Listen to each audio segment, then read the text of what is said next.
fishing. This thought I began to think about this morning as I thought about the Dewey's Pond that was right down the road from our house in Plattsburgh, Mars Hill area. How that Dad and I would wake up some mornings and go fishing in that pond. There may be family members that are watching, and I just want to say thank you for letting us fish in your pond as a kid. Thank you for that. It's also the pond that I learned how to swim in. Just great memories. Also memories of fishing in Buster D. Bennett's pond. Caught a lot of catfish out of that particular pond. Just great memories. I began to think along these lines when I woke up and read a post by Philip Prince this morning and asked him, could I share some of his posts? He said, if I'm the church, then how have I handled the commission to fish for men? One of his first miracles was when he filled the boat with so many fish that the boat almost sunk. He then turned and told his new followers, from now on you will fish for men. The harvest is plentiful, boat sinking plentiful, but we don't have many fishermen. If the master came back today, he writes, and found our nets empty, what then? If you aren't making disciples, I fully believe that we aren't ones ourselves. Something has to change, he wrote. When we come back together, it cannot stay like it was. You've got time right now to make a list and to pray, to be intentional about reaching people. For the greatest story ever told, it's too good not to share. And as I came to my office and was reflecting on this, I received a call from Pastor Gerald Sawyer in Laurel, Mississippi. Those of you that know Pastor Sawyer know that he is a man that is great mission-minded. He cares for souls locally, but he cares for souls all over the world. And in his 41 years of pastoring that church, he and that church have built some 315 churches around the world.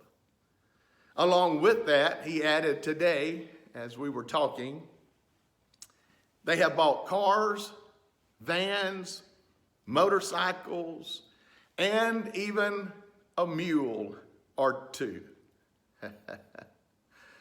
Almost 8 churches a year that they've built because he's mission-minded and he is a fervent fisher of men.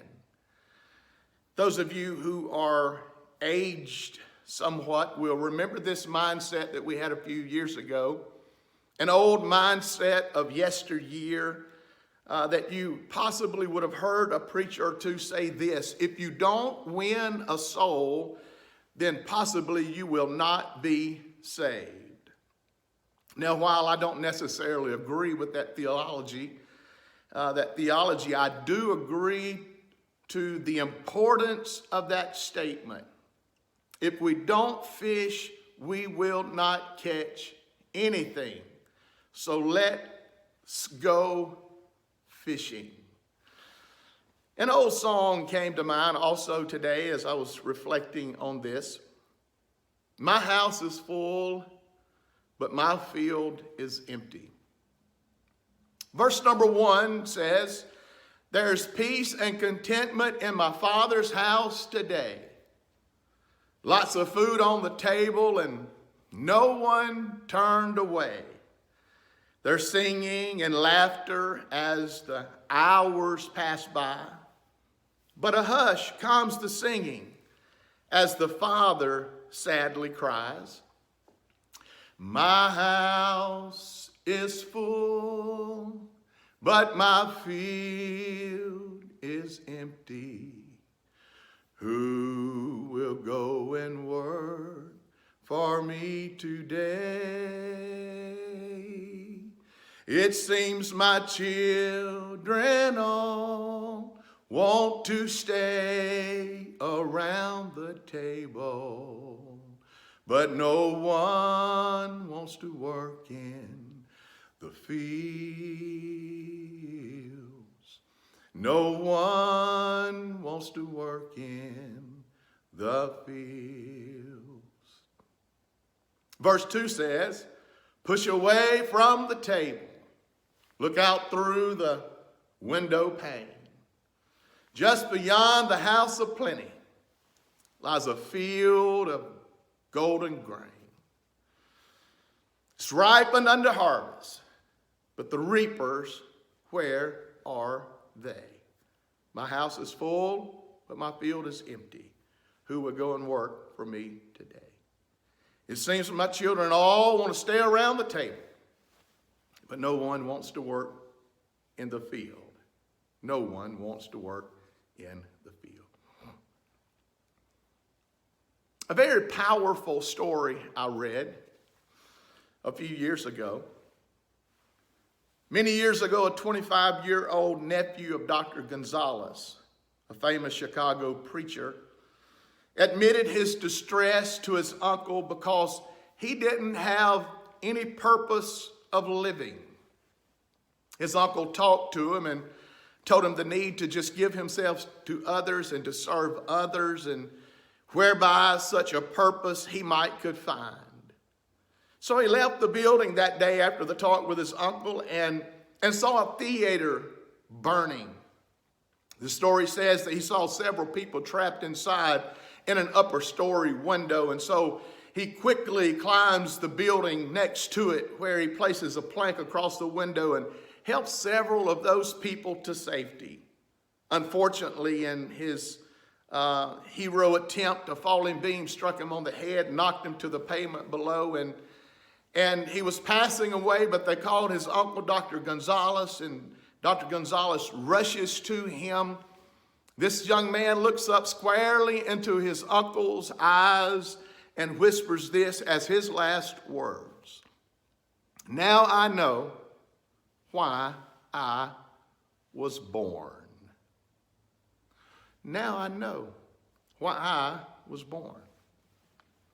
Several years later, Dr. Gonzalez was walking around and talking to other people at a hotel in Europe.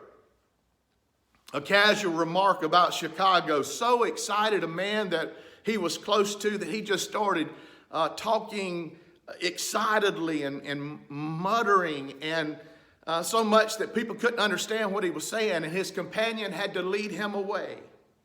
It was later explained to Dr. Gonzalez that this man had been at that theater in Chicago many years ago when the fire started. He had managed to get out only by crawling over and clawing his way over many screaming, fear-craved, panic-stricken people. Ever since then, at the slightest reference to Chicago, he would tremble and mutter these words, I saved nobody but myself. I saved nobody but myself. That fire happened in 1903. The building was packed. It is said that some 590 people died in that awful scene on that awful day.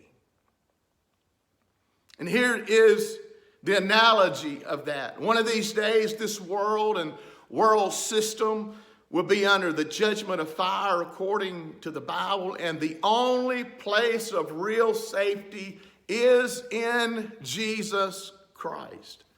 And as Christians, we have found a place of refuge and safety. And how many of our friends still need to hear about Jesus Christ? You see, life for us needs to be lived with our eyes on eternity.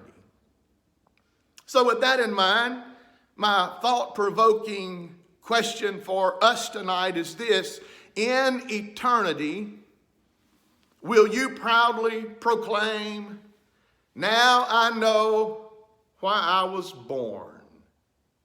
Or will you have to bow your head and softly whisper, I saved nobody but myself? Luke chapter 10, verse 2. Therefore he said unto them, the harvest truly is great, but the laborers are few. Pray ye therefore the Lord of the harvest that he will send forth laborers into his harvest. Matthew 4:18. Jesus, walking by the Sea of Galilee, saw two brethren, Simon called Peter, and Andrew his brother, casting a net into the sea, for they were fishers. And he said unto them, follow me, and I will make you fishers of men. And they straightway left their nets, followed him. God help us that we can straightway leave our nets, follow him, and become fishers of men.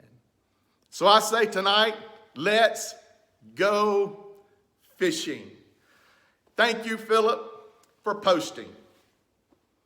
Thank you, Jesus, for reminding. And thank you, FPC, for fishing. God bless you. I love you.